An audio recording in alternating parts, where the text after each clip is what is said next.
Chers téléspectateurs, bonsoir et merci de nous accueillir. Paul et Chantal Biya, en mode selfie dans un palais de l'unité transformé en vaste tanière.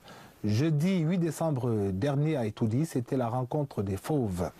21 lionnes, toutes griffes dehors, venues présenter la moisson de la CAN féminine 2016 au roi de la forêt. L'homme lion, la communion était totale. Totale communion pour célébrer les valeurs de bravoure, d'agilité et de détermination, propre à cette jeunesse sportive qui, dans le même temps, a voulu faire passer un message à l'autre jeunesse. Le message qu'ont voulu faire passer les Lionnes aux autres jeunes le 8 décembre dernier était le message de l'unité, du fair play et de l'esprit d'équipe. Ces valeurs qui fondent les grandes équipes, mais également les grandes nations. Dans cette édition de Présidence Actu, nous allons feuilleter l'album Souvenir de la réception offerte par Paul et Chantal Biya aux Lions Indomptables du Cameroun le 8 décembre dernier à Etoudi. Et juste après, nous allons recueillir l'appréciation de Bidung Pat, ministre des Sports et de l'Éducation physique.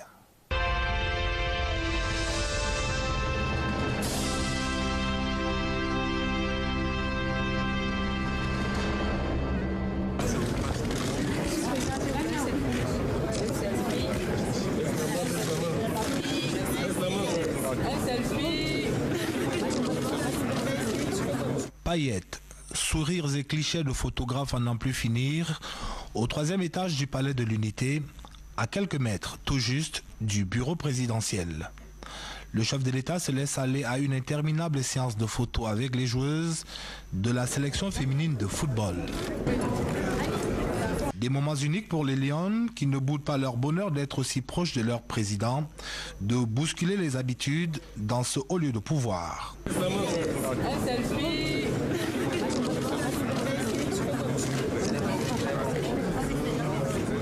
Dans cette ambiance bon enfant, la première dame Chantal Biya a gardé elle aussi intacte son capital d'estime et de sympathie auprès de cette jeunesse sportive qu'elle n'arrête pas de galvaniser avec ses mots.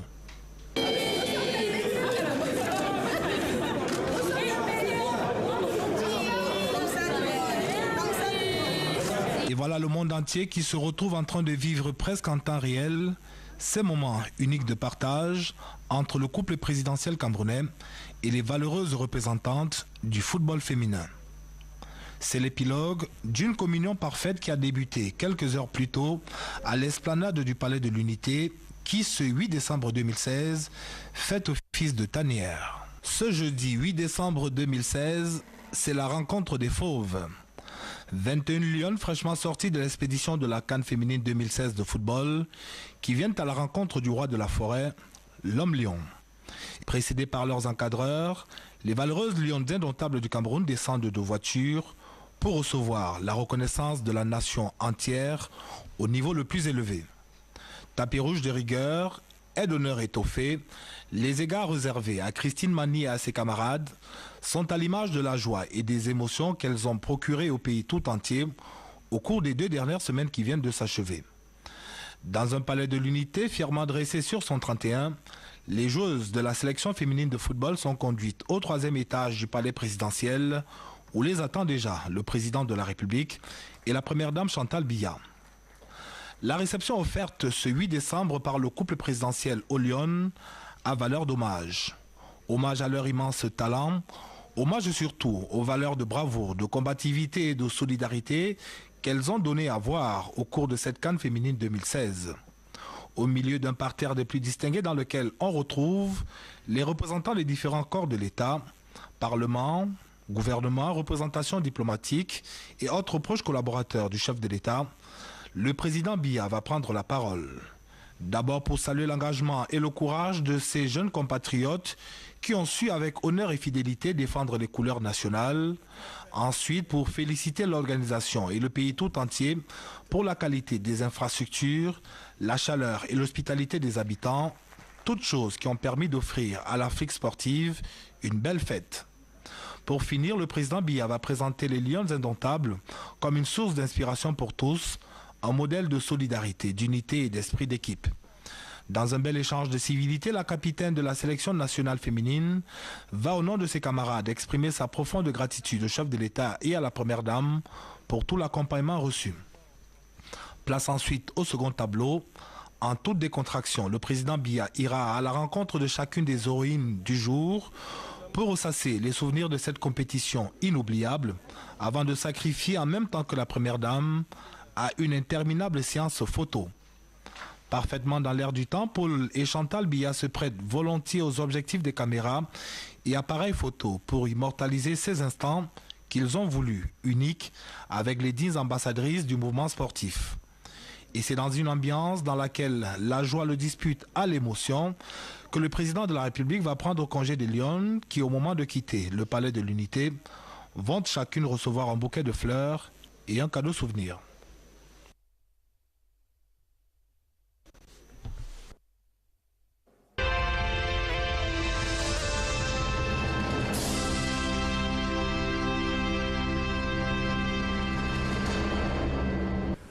Chers lions indomptables, mon épouse et moi-même vous souhaitons une chaleureuse bienvenue au Palais de l'Unité. Je voudrais vous exprimer mes très sincères félicitations ainsi que celles du peuple camerounais tout entier pour votre brillante prestation au cours de la Coupe d'Afrique des Nations de football féminin qui vient de s'achever. Vous n'avez certes pas remporté la finale, mais vous avez su gagner nos cœurs et susciter notre admiration. Vous avez obtenu avec panache de belles et importantes victoires face à des équipes aguerries. Par votre talent, votre courage, votre engagement et votre ardeur à défendre les couleurs de votre pays, vous avez enthousiasmé la nation tout entière. Vous n'avez jamais baissé les bras. Vous vous êtes battu jusqu'au bout pour votre drapeau, pour votre pays. Le Cameroun vous dit merci. Le Cameroun vous dit bravo.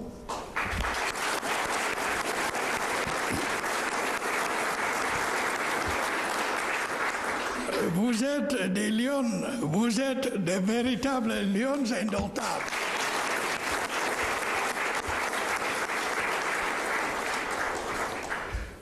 Mesdames, Messieurs, avec la Coupe d'Afrique des Nations de football féminin qui vient de s'achever, le Cameroun a remporté une autre belle victoire, celle de l'organisation.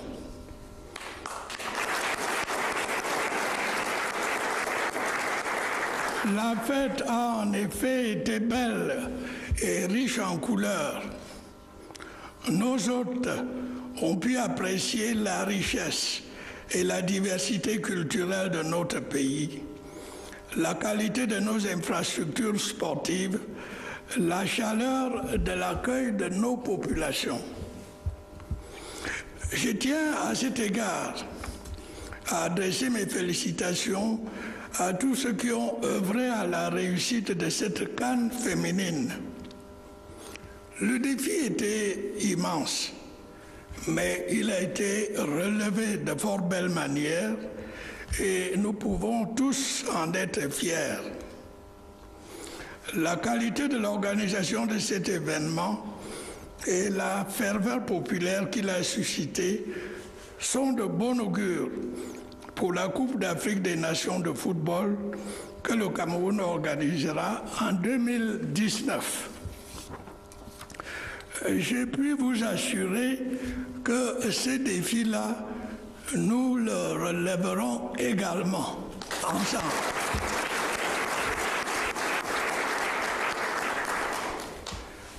Chers lions indomptables, vous êtes aujourd'hui une source d'inspiration et un exemple à suivre pour des millions de Camerounaises et de Camerounais, et tout particulièrement pour notre jeunesse. Ce qui fait votre force, c'est bien sûr votre incroyable talent, mais c'est aussi et surtout votre ardeur au travail, votre courage, votre solidarité, votre esprit d'équipe, votre unité et votre amour pour votre pays. Je vous encourage à continuer dans cette voie et vous continuerez à gagner.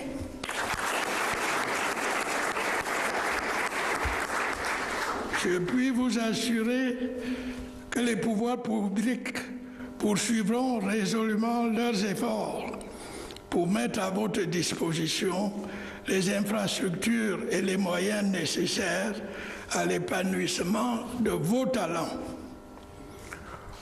Je voudrais remercier et féliciter chaleureusement votre encadrement, tout particulièrement l'entraîneur Enon Gachou et son équipe.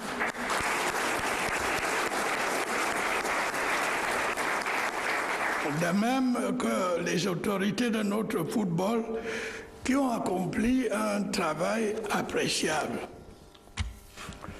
Chers Lions indomptables, au moment où vous vous apprêtez à retrouver vos clubs respectifs, je voudrais vous renouveler la gratitude et les félicitations de la nation tout entière. Où que vous soyez, continuez à porter haut le drapeau de votre pays. Le Cameroun est fier de vous. Soyez fiers d'être Camerounais. Merci. Monsieur le Président de la République, Excellence Madame la Première Dame, c'est pour moi un grand honneur de prendre la parole ce jour au nom de toutes mes coéquipières pour vous remercier pour le soutien constant à l'endroit du sport en général et de notre équipe nationale de football féminin en particulier. C'est un énorme privilège pour nous d'être reçus ce jour au Palais de l'Unité au regard de l'issue de la compétition, ce qui témoigne de tout l'intérêt que vous accordez aux sportifs en général et au genre féminin en particulier. Nous vous promettons de continuer de nous battre, de redoubler d'ardeur au travail pour hisser toujours plus haut le drapeau camerounais et préserver l'image de marque de notre cher et beau pays. Excellence, Monsieur le Président de la République, Excellence, Madame la Première Dame, merci pour tout, je vous remercie. Merci.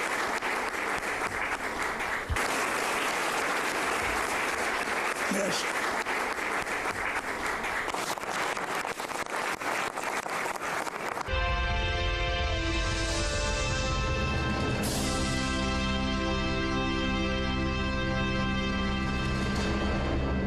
Ça démontre la reconnaissance du travail qui a été fait. Mais je voulais dire que ce travail n'a pas seulement été fait par Enon Gachou. On a eu un staff derrière qui a démontré beaucoup de professionnalisme. Nous avons aussi le Seigneur qui nous a aidés pendant notre tâche. Nous disons une fois de plus merci au chef d'État, merci pour tout ce qui est fait pour la nation, merci pour ce qui fait aussi pour la jeunesse camerounaise. Alors maintenant que vous avez la totale confiance de la nation entière, du président de la République, de la Première Dame, qu'est-ce que vous promettez au peuple pour les prochains mois, pour les prochaines années? Toujours le même travail, le patriotisme qui est d'abord très important. Nous allons toujours faire tout pour pouvoir toujours hisser le drapeau camerounais. Aboudi Ongene, bon après-midi et bienvenue. Alors vous venez d'être reçu par le président de la République et la Première Dame.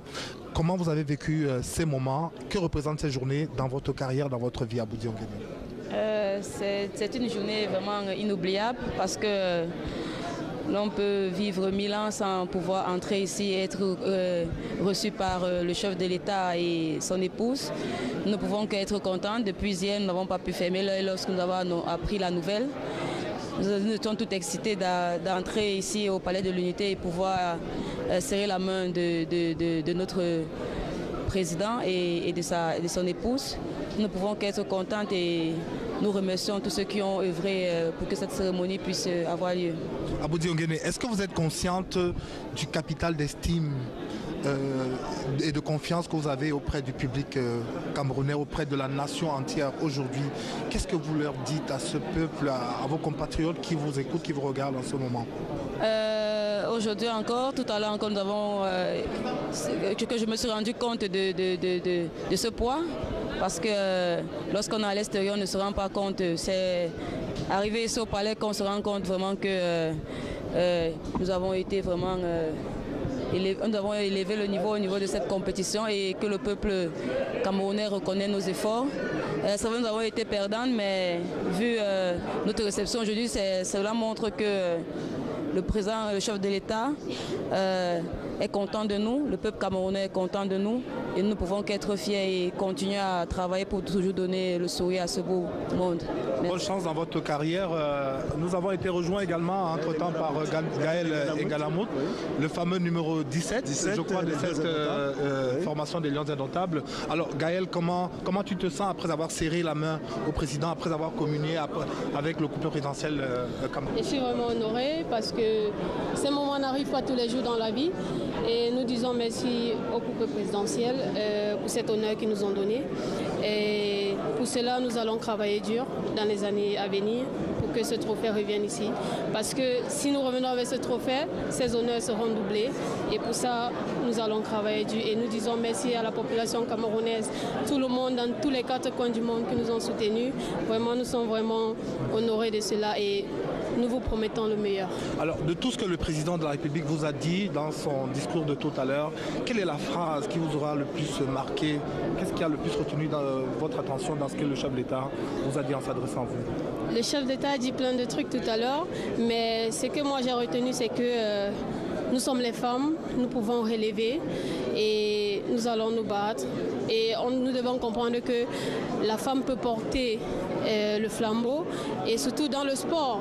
Nous appelons aux familles, aux encadreurs qui ne laissent pas les enfants jouer, de supporter, encourager parce que l'avenir du Cameroun, comme il a dit, c'est la jeunesse et surtout le sport qui élève beaucoup le pays dans tous les 4 coins du monde. Et au président de la République, à la première dame, qu'est-ce que vous dites au moment de nous séparer? Moi, je vais les dire, ce sont nos parents parce qu'ils nous ont reçus ici comme des parents, pas comme des présidents de la République. Nous allons dire merci à notre papa et à notre maman pour cet accueil et la prochaine fois, nous allons vous donner encore plus de sourires. Bonne chance, Gaël. Merci. C'est un honneur, une fierté et je dis merci au couple présidentiel.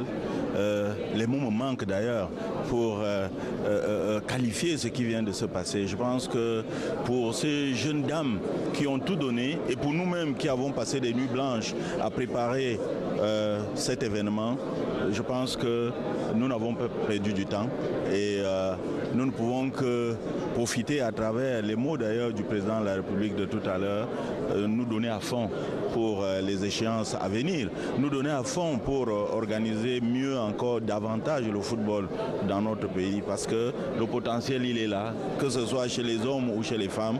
Vraiment, je dis merci au nom de tous les acteurs du football, au nom de tous ceux qui à un moment donné nous ont soutenus pour cette organisation. Je pense bien au monde de la culture, je pense bien à ce public qui est à chaque fois venu nombreux encourager les joueuses. Je pense que ce serait ingrat de ne pas leur dire merci 1000 fois. Merci Tombiaro.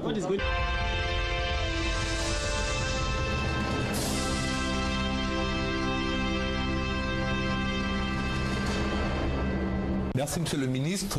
Vous avez accepté de nous ouvrir les portes de votre cabinet à la veille de l'ouverture de la CAN féminine 2016 et nous avions en face un ministre peut-être pas anxieux mais préoccupé par la réussite de ce grand événement. Aujourd'hui, au lendemain de cette compétition, nous avons en face un ministre plus détendu et sans doute plus soulagé également. Vous allez le confirmer ou l'infirmer dans quelques instants. Mais avec votre permission, Monsieur le ministre des Sports et de l'Éducation physique, nous allons commencer par solliciter votre réaction au lendemain de cette réception offerte par le président de la République, le couple présidentiel, aux Lions indomptables du Cameroun à la suite de leur participation à la CAN féminine de football 2016. La réception offerte le 8 décembre dernier aux Lions indomptables suite à leur prestation honorable à la CAN féminine Cameroun 2016 est une cérémonie qui fera date dans l'histoire du sport camerounais. Elle réaffirme la grande estime que le chef de l'État éprouve à l'égard des sportifs. Cette cérémonie a été originale, chaleureuse, conviviale.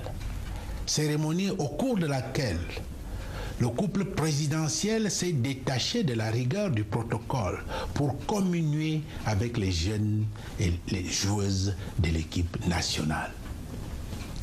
Les Lions indomptables n'ont pas certes gagné le trophée, mais le président de la République, un chef rassembleur, un bon père attentif aux problèmes et aspirations des membres de la famille, a tenu, en compagnie de son auguste épouse, son Excellence Madame Chantal Biya, à apprécier et à encourager leur combativité, leur patriotisme et leur haut sens de discipline qui devrait servir d'exemple pour les autres sportifs et en particulier les jeunes en général. Monsieur le ministre, dans son allocution, et vous l'avez indiqué tout à l'heure, le président de la République a félicité les Lions pour leurs prestations, mais en même temps, il a salué la bonne organisation de cette compétition. Quel aura été le secret de la réussite de cet événement dont vous avez été la cheville ouvrière? Le succès de la CAN féminine Cameroun 2016 a été possible grâce à la très haute implication du président de la République, chef de l'État, son Excellence Paul Biya. L'opportunité nous est ainsi offerte de lui réaffirmer la gratitude des membres du comité d'organisation pour les très hautes instructions qu'il a bien voulu donner en vue d'assurer une organisation parfaite de la CAN. Le Premier ministre, chef du gouvernement, a mis tout en œuvre pour assurer la conjonction des efforts à la réalisation de l'idéal commun qui était le succès de cette compétition. En réalité, c'est l'ensemble du gouvernement qui s'est mobilisé pour assurer la réussite de cet important événement. En tout état de cause, nous avons été heureux suite aux félicitations que le chef de l'État ainsi que les responsables de la CAF ont bien voulu adresser au Comité national d'organisation pour la bonne organisation de la CAN féminine Cameroun 2016.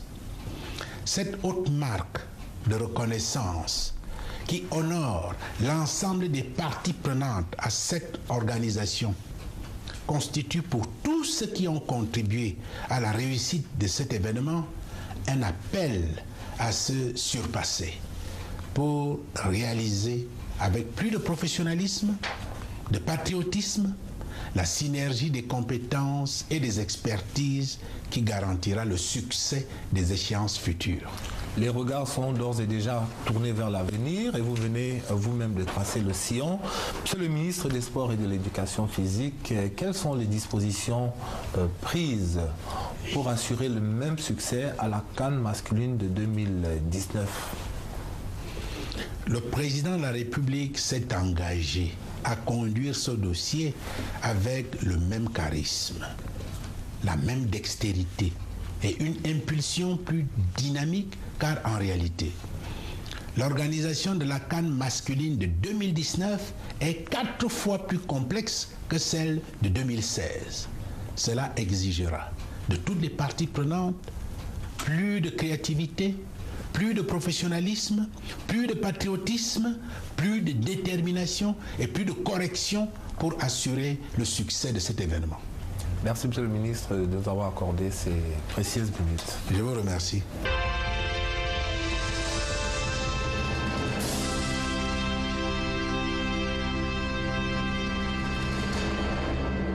Merci une fois de plus au ministre Bidongpat pour son éclairage. Nous allons quitter le sport pour parler à présent d'économie. En effet, des indiscrétions annoncent pour les prochains jours ici à Yaoundé une rencontre de très haut niveau à l'échelle sous-régionale. Une rencontre qui, selon les mêmes sources, serait à forte tonalité économique. Nous allons saisir l'opportunité de cette rencontre projetée pour prendre l'état de santé de la sous-région Afrique centrale, et pour cela nous allons bénéficier de l'éclairage d'un économiste réputé, agrégé des sciences économiques et par ailleurs doyen de la faculté des sciences économiques et de gestion de l'université de Tchang. Le professeur Désiré Avom est à vous dans quelques instants.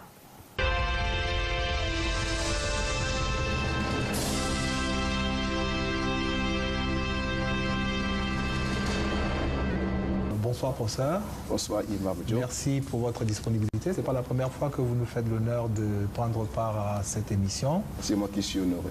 Alors professeur, des indiscrétions font état d'une concertation à un niveau très élevé dans les prochains jours à Yaoundé. Une concertation à forte tonalité économique et nous allons saisir l'opportunité de ce rendez-vous annoncé pour passer en revue avec vous l'état de santé de l'économie de la sous-région. Et la première question naturellement est celle de savoir, professeur Désiré Avom, quel est l'état de santé des pays de la zone CEMAC aujourd'hui? Lorsqu'on consulte les statistiques de l'économie sous-régionale, on observe une dégradation d'un certain nombre d'indicateurs, notamment la croissance, le déséquilibre extérieur, le déficit commercial et en fait une baisse du taux de couverture de la monnaie. Par rapport aux prévisions qui avaient été annoncées initialement, la croissance de la sous-région va s'établir en fait à 0,7%, contrairement en fait aux 2,5% l'année dernière et au 1,7% qui avait été projeté. Et puis, comme je vous ai dit, il y a une dégradation d'un certain nombre d'indicateurs. Mais ça, c'est une vue globale. Mais lorsqu'on entre en fait à l'échelle des pays, on peut distinguer trois groupes de pays. Oui. D'un côté, nous avons le Cameroun, la République du Gabon et la République centrafricaine. Le Cameroun tient une place honorable avec un taux de croissance revu certes à la hausse mais qui se maintient à 5%. Le Gabon est à 3,3% et de manière surprenante la République centrafricaine qui est une situation tout à fait normale du fait que c'est une économie post-conflit et généralement les économies post-conflit retrouvent une croissance économique un peu plus une fois que le conflit est arrêté. Et puis nous avons un pays qui est tout seul, qui essaie de résister, c'est la République du Congo qui a 1,8%. Et deux pays qui sont totalement décrochés, la République de Guinée équatoriale avec un taux de croissance négatif de l'ordre de 11% et la République du Tchad, qui a aussi un taux de croissance négatif qui se situe à 2,5%. Voilà globalement la situation économique de la sous-région. Et si vous me permettez, on peut rentrer dans les détails pour expliquer en fait... Justement, c'est la question. Pourquoi déjà cette dépréciation à géométrie variable? Quelles peuvent en être les causes pour certains pays comme... La cause principale, n'est-ce pas, de cette dégradation de l'environnement, en fait, de l'économie sous-régionale, c'est la baisse continue, n'est-ce pas, du prix du pétrole. Vous savez que la plupart de nos économies sont extrêmement dépendantes de la production, de l'exploitation du pétrole. Et il y a quand même deux pays, le Cameroun d'un côté et le Gabon de l'autre côté. Le Cameroun est l'une des économies les plus diversifiées de la sous-région, qui amortit plus ou moins le choc. N'eût été le choc lié en fait à Boko Haram, dont les prévisions en termes de perte de croissance sont évaluées à 1 ou 2%, nous aurons certainement été à un niveau de 6 ou 7%. C'est parce que le Cameroun a engagé, n'est-ce pas, un certain nombre de réformes pour diversifier, n'est-ce pas, sa structure économique. Le Gabon est un exemple. Le Gabon, en prenant la décision, par exemple, d'interdire l'exportation brute des grues de bois, a créé les conditions d'émergence en fait, de développement d'une industrie endogène, une industrie forestière où on transforme le bois sur place. On aurait pu s'attendre à ce que, compte tenu de l'environnement économique qui a prévalu avant l'élection et après, que l'économie se trouve dans une situation assez difficile. Mais le Gabon est cité lors de la dernière revue du Fonds monétaire international comme un modèle de transformation économique parce que cette décision permet de transformer l'économie, de créer la valeur ajoutée, de créer les emplois et de promouvoir l'investissement au niveau de la sous-région. Les pays qui sont restés dépendants du pétrole, comme la République de Guinée équatoriale et la République du Tchad, voient leur taux de croissance atteindre, n'est-ce pas, des niveaux négatifs. Et ça, on peut dire en réalité que c'est un mal pour un bien en fait. Parce que ça interpelle encore les autorités au plus haut niveau à diversifier les économies, à s'interroger sur l'avenir de nos économies et à orienter nos économies vers la diversification comme on fait des pays comme des pays d'Amérique latine, des pays d'Asie qui sont développés aujourd'hui. Mais est-ce qu'au-delà de la chute du prix du baril du pétrole, professeur Désiré Avom, il n'y a pas d'autres raisons, d'autres causes internes à chaque pays qui peuvent justifier cette situation générale de morosité? Oui, il y a certainement des problèmes de gouvernance. En fait, c'est le management économique qui différencie. Il y a fondamentalement la baisse des prix du pétrole. Et puis, ensuite, comment on manage? Quand on a des ressources pétrolières dans une phase d'expansion, comment on les manage? Est-ce qu'on fait l'épargne nécessaire pour pouvoir compenser les périodes de hausse? Ce qu'on observe, en fait, qui explique la dégradation, c'est que la plupart des pays de la sous-région ont conservé le même niveau d'importation, alors que les ressources diminuaient, ce qui fait que le compte courant, quand l'extérieur s'est dégradé, la masse monétaire, n'est-ce pas, a diminué. Donc il y a un problème interne qui est essentiellement lié à la gouvernance, à la gouvernance financière, à la gouvernance de la politique économique d'une manière générale, dans les choix qu'on devrait pouvoir faire. Je pense qu'une fois de plus, ce n'est pas la première fois qu'on connaît cette période. Certainement, les conditions, n'est-ce pas, de relance vont se réunir et puis on va certainement observer une hausse des prix du pétrole, mais il faudrait que, pour une fois et de façon définitive, que les pays prennent conscience de la nécessité de transformer nos économies. Alors, vous avez parlé de compte d'opération. On est curieux de savoir, dans une situation de crise, entre guillemets, comme celle-là, qu'est-ce qu'on peut attendre de ce compte d'opération? Quel rôle il peut avoir à jouer? Le compte d'opération, c'est le socle, n'est-ce pas, du fonctionnement de la zone franc. Il faut savoir que les pays dont nous sommes ressortissants, les 6 pays de la sous-région, participent à une union monétaire depuis près de 50 ans et le socle de fonctionnement de cette union monétaire repose sur le fait que les pays doivent détenir au moins aujourd'hui 50% des réserves pour garantir le financement, n'est-ce pas, du commerce extérieur. Et il est dit que ce compte devrait normalement produire des intérêts lorsqu'il est créditeur et être débité lorsqu'il est naturellement déficitaire.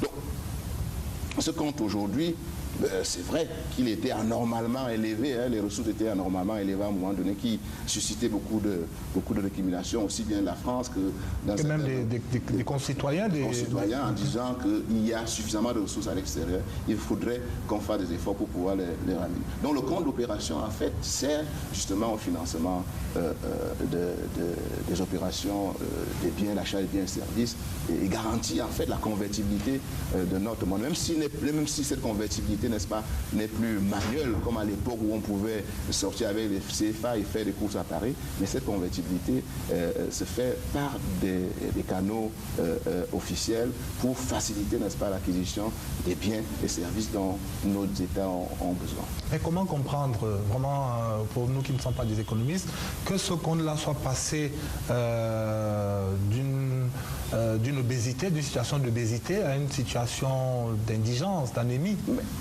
Monsieur Yves Marvio, vous savez que les économies de l'Afrique centrale dépendent fondamentalement du pétrole. Et donc, lorsque les prix du pétrole sont élevés, comme ça a été le cas au cours des 5 dernières années, automatiquement, nous avons des ressources suffisantes, des ressources importantes qui sont gardées dans le compte d'opération. C'est proportionnellement, en fait, à ce que nous vendons. Si nous vendons, on vous dit vous avez 50%. Si vous vendez 10 milliards, vous gardez 50% de 10 milliards, c'est 5 milliards. Mais si vous vendez 3 milliards, on vous demande 50% de 3 milliards, vous gardez 1,5 milliard. Donc, c'est proportionnel, en fait, à l'état, ça aurait pu être proportionnel à l'état de notre économie, mais ça dépend fondamentalement de l'exploitation du pétrole. Alors il y a le compte d'opération, mais il y a la Banque centrale, il y a la BEAC également. Qu'est-ce qu'on peut attendre de la BEAC dans une situation comme celle-ci? On peut, si on se réfère en fait à ce qui se passe dans des banques centrales aux États-Unis, en Europe, on devrait s'attendre à ce que la Banque centrale accompagne en fait le gouvernement dans le ralentissement. C'est-à-dire la Banque centrale doit prendre des mesures pour amortir en fait le choc économique, permettre à ce que l'économie puisse repartir. Je pense que la Banque centrale a fait ce qu'on appelle théoriquement aujourd'hui les mesures non conventionnelles, c'est-à-dire vous sortez plus ou moins de la trajectoire ou de l'objectif de la politique monétaire qui est la stabilité des prix pour prendre un certain nombre de mesures qui sont des mesures liées à la conjoncture, qui ne sont pas des mesures pérennes qu'on prendrait à tout moment. Parce qu'on a une situation exceptionnelle, la Banque centrale devrait pouvoir prendre des dispositions pour relancer, n'est-ce pas, l'économie sous-régionale. Avec la difficulté, comme vous voyez, vous avez d'ailleurs vu les différents taux de croissance, les différentes structures économiques, et qu'on ne peut pas prendre une décision qui est appliquée à un État, mais à plusieurs États, et tenir compte aussi du caractère hétérogène de nos économies. Et il y a des mesures qui avaient été prises dans le passé au niveau de la Banque centrale qui avaient tendance, n'est-ce pas, à relancer l'activité économique, ce qu'on a appelé les mesures non conventionnelles, c'est-à-dire les mesures qui tiennent compte de l'environnement de dégradation et qui permettent de relancer l'économie de la sous-région. Alors, avec cette baisse des indicateurs, certains n'hésitent pas à brandir à nouveau le spectre d'une dévaluation. Dans la situation actuelle, est-ce que cette situation extrême est envisageable, professeur? Oui, lorsque vous lisez par exemple les rapports du Fonds monétaire international, on a tendance à dire que l'ajustement a été plus ou moins amorti pour des pays qui n'appartiennent pas à une zone monétaire. Parce qu'en réalité, ces pays avaient à leur disposition les deux instruments de politique monétaire, de politique économique, qui sont la politique budgétaire d'une part et la politique monétaire. Mais quand vous appartenez à une union monétaire, vous êtes contraint. Vous ne pouvez pas prendre, vous ne pouvez pas dévaluer de votre monnaie parce que c'est un groupe de pays. Il y a des partenaires étrangers qui ont certainement un droit de regard sur cela. On peut, lorsqu'on regarde la situation économique, on peut envisager, on dit oui, notre compte extérieur, notre déficit commercial se creuse et il faut dévaluer. Mais il faut peut-être revenir sur ce que c'est qu'une dévaluation et pourquoi doit-on dévaluer. La dévaluation, en réalité, c'est une modification de la parité d'une monnaie par rapport à la monnaie de référence. Donc, cette modification intervient pour reconquérir ou conquérir à nouveau ce qu'on appelle la compétitivité. Et la compétitivité, c'est quoi? C'est la capacité d'une économie ou d'une entreprise à gagner les parts d'un marché. Et généralement, on distingue la compétitivité prix, qui renvoie en fait au taux de change, et puis la compétitivité hors prix. La compétitivité prix, c'est quoi? C'est que vous et moi, vous êtes un pays, je suis un pays, nous produisons les biens comparables. Par exemple, la banane. Il s'avère que votre banane est moins chère et que ma banane est plus chère. Donc, je peux utiliser le taux de change pour modifier le prix de la banane, de faire en sorte que ma banane devient moins chère par rapport à la vôtre. Mais il faut savoir aussi que vous pouvez faire la même politique. Il faut aussi dévaluer. Donc, on arrive dans une situation où on a des dévaluations compétitives. Mais ce que je veux dire, en fait, la dévaluation corrige les variations autour, n'est-ce pas, du taux de change. Ça agit donc sur quoi? Sur la compétitivité prix. Or, nous avons des problèmes structurels. Notre structure économique sont essentiellement basées sur l'exploitation, sur même pas dans une certaine mesure des matières premières. Ce qui fait que lorsqu'on dévalue, c'est pour conquérir quel type de compétitivité? C'est pour vendre plus. En plus, nous ne maîtrisons pas les prix de nos matières premières. On est ce qu'on appelle en économie internationale les price takers. Nous sommes des preneurs des prix. Les prix nous sommes fixés par les personnes ou les entreprises qui achètent les marchandises. Donc je suis un peu réservé quant à cette politique. Il faudrait que clairement les autorités monétaires affirment qu'ils ne devraient pas envisager une telle politique. Parce que le fait de spéculer sur une décision peut naturellement avoir des effets contre-productifs. La dévaluation, généralement, c'est une politique discrétionnaire qui est prise immédiatement pour que les décisions, les effets attendus puissent avoir lieu. Si on anticipe, comme ça a été le cas en 1994, on en a tellement parlé de la dévaluation que des agents économiques ont anticipé et cela a précipité, même a conduit à la dégradation, n'est-ce pas, de l'environnement. Au point où lorsqu'on dévalue, les effets attendus de la dévaluation n'ont pas été au rendez-vous. Ça a permis de renouer avec la coopération internationale, mais je n'ai jamais vu des études qui montrent en effet les effets particulièrement bénéfiques de cette dévaluation, n'est-ce pas, la dévaluation. Nous avons un problème de transformation de l'économie, la diversification de nos économies qui fera en sorte que lorsqu'il y a des difficultés dans un secteur comme celui du pétrole, par des phénomènes de péréquation, on peut s'attendre à ce que les autres secteurs qui se portent puissent compenser.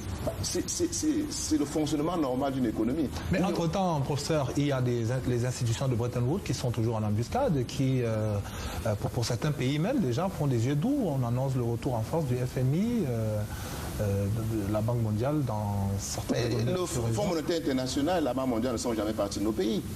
Sauf que la nature de leur intervention a changé en fonction, n'est-ce pas, de la situation économique. Le Fonds monétaire international est garant de la stabilité financière.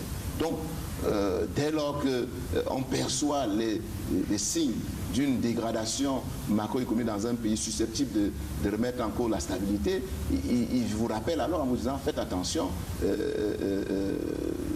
les choix politiques que vous faites ne sont pas des choix qui... Sauf que là, on a encore en souvenir la période de l'ajustement structurel avec ses effets néfastes pour les citoyens ordinaires. Oui, on a certainement en effet en mémoire ces effets négatifs, mais les gouvernements, je pense, devraient pouvoir prendre conscience pour qu'on n'en arrive pas là. Alors, oui, allez-y. Oui, je disais, je vous ai cité deux exemples d'économie au niveau de la sous-région qui commencent à prendre des directions qui permettent aujourd'hui. Quel est le pays au monde qui a un taux de croissance de 5% comme au Cameroun? Même l'économie mondiale ne progresse pas à hauteur de 3%. Vous pensez que cette résilience de l'économie camerounaise peut tenir dans la durée, professeur? Il faut mettre dans un environnement international toujours, chaque jour un peu plus difficile. Il faut mettre en valeur nos capacités. Nous avons une économie qui a un potentiel énorme, tout le monde le dit. Donc il faudrait que nous mettions en valeur nos potentialités et on ne va pas dire que ça va fonctionner sans des à-coups. Mais la politique économique sert à quoi? À gérer. Monsieur Imam, vous avez 100 000 aujourd'hui, vous devez anticiper que demain, je peux ne pas avoir les 100 000 francs.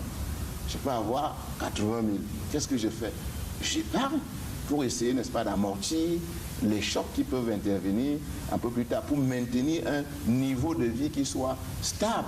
Mais professeur, nos principales recettes aujourd'hui, c'est les recettes fiscales et les recettes douanières. Encore que, par rapport aux recettes douanières, on sait que l'entrée en vigueur des APE n'a pas eu que des effets bénéfiques.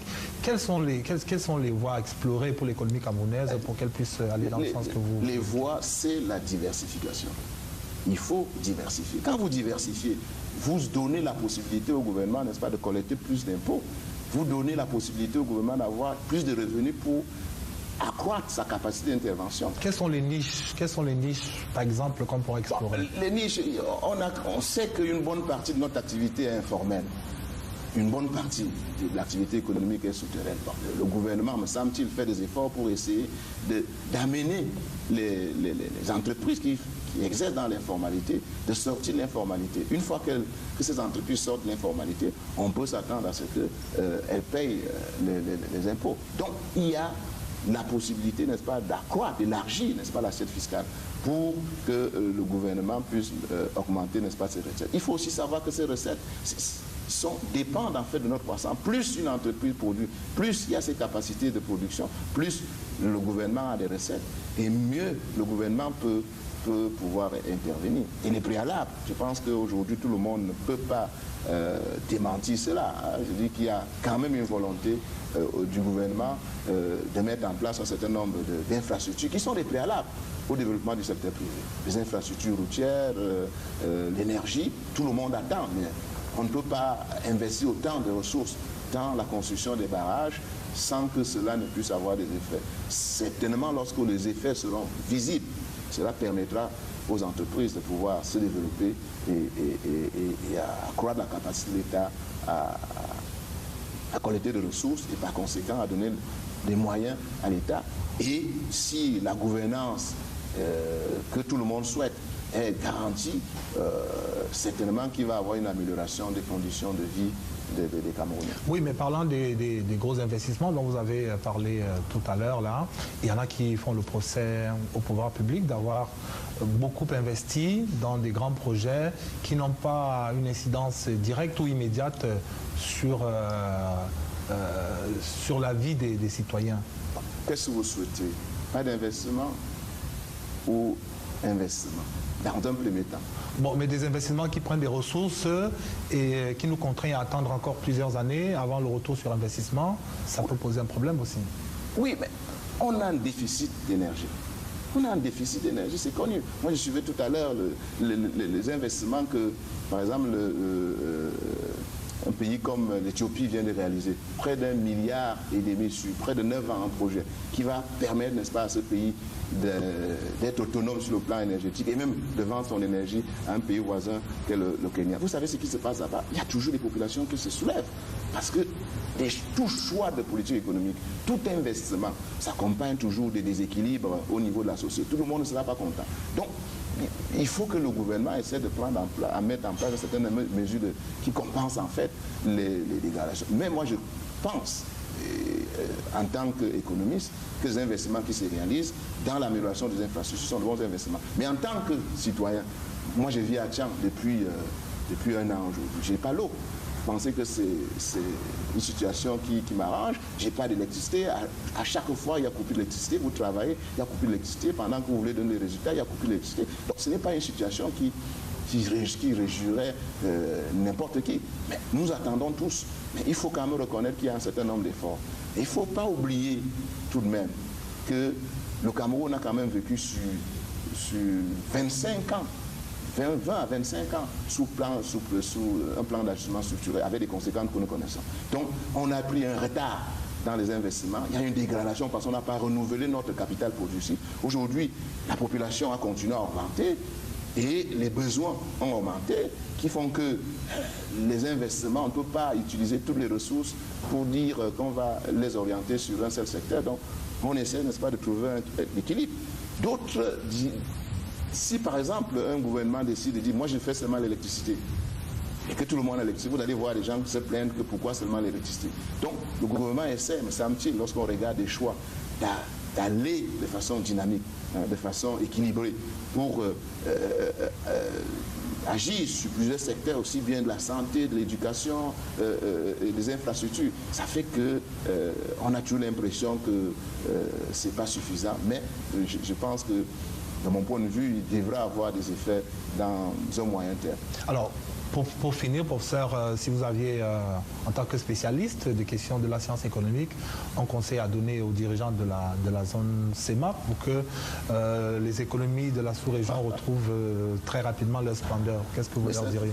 Ça, c'est la prétention. Je pense que les dirigeants de la sous-région sont suffisamment bien entourés par mais ils ont toujours besoin de spécialistes, de conseils de spécialistes. Et ils savent, moi je pense qu'ils savent ce qu'ils doivent faire. Et moi je me réjouis, je le dis très sincèrement, de cette dégradation de l'environnement liée à la baisse du pétrole, qui montre que c'est une production, c'est une ressource non renouvelable. Oui. Donc il va falloir à un moment donné changer de cap. Et c'est ce que nous attendons de tous, qu'il y ait un changement de cap, une transformation de nos économies, qu'un secteur ne soit pas négligé. Il y a des pays qui vivent du tourisme, il y a des pays qui vivent, n'est-ce pas, des fleurs, il y a des pays qui vivent de la marque, des arachides. Bon, Je prends le cas du Cameroun, nous avons tout ça. Nous avons des capacités touristiques énormes, nous avons la marque. Vous imaginez, Yves Maroudio, vous dites que 40% de la production, par exemple des fruits, va dans la poubelle. Pourquoi? Un problème de conservation. Vous voyez, vous allez dans un restaurant, vous dites des produits de saison. C'est-à-dire que si aujourd'hui vous voulez manger la mangue, vous ne pouvez pas manger la mangue parce que ce n'est pas la saison. Or, en mettant en place des mécanismes pour permettre à ce que nous puissions avoir la consommation de la mangue toute l'année, que nous puissions avoir la consommation, n'est-ce pas, la banane toute l'année, puisque quand vous allez dans des pays développés, vous ne pouvez pas avoir une rupture de la consommation de certains produits, puisque les gens ont mis en place des mécanismes de transformation qui garantissent la pérennisation de tels produits. Donc, la voie, c'est l'intégration régionale, véritablement, et surtout la diversification de nos économies. Merci professeur Désiré Avom pour votre éclairage. Je rappelle que vous êtes agrégé de sciences économiques. Vous êtes par ailleurs doyen de la faculté des sciences économiques et de gestion de l'université de Tchang et par ailleurs directeur du CEREC à l'université de Yaoundé 2. Merci.